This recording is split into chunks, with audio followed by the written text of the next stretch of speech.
কলকাতা টিভিতে আপনাদের সকলকে স্বাগত। আপনাদের সঙ্গে রয়েছে আমি অঙ্কুর। আসছি এই মুহূর্তের গুরুত্বপূর্ণ খবরে। হোটেলের ঘরে প্রেমিকাকে গুলি করে আত্মঘাতী প্রেমিক।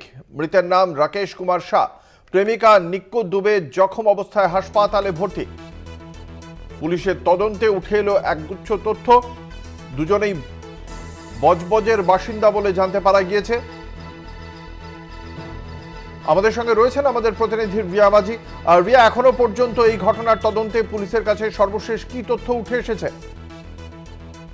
দেখো, তোমাকে জানিয়ে রাখবো যে অ্যাকিউজড রাকেশ কুমার শাহ এবং নিকু কুমারী দুবে গতকাল দুটোর সময় তারা যখন চেকিং করে, এই চেকিং করার পরেও এই নিকু দুবে কল এবং আউটগোয়িং কল হয়েছিল। সেখানে যেমনটা দেখা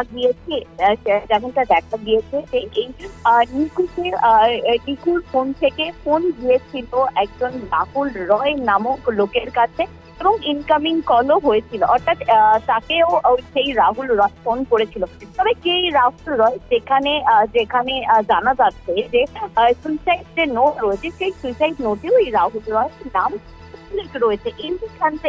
এখানে তোমাকে জানাবো এই যে সুইসাইড নোট, যেখানে রাহুল রয়ের নাম রয়েছে এবং তার একাধিক জিনিস, যেখানে এই রাকেশ যে সুইসাইড নোট লিখেছে সেখানে সে মেনশন করেছে বা উল্লেখ করেছে যে এই রাহুল রয় নামক যে ব্যক্তি সে কিন্তু নিকুকে জ্বালাতো এবং ব্ল্যাকমেল করতো এবং একই সঙ্গে তার সঙ্গে রিলেশনে যেতে চাইতো।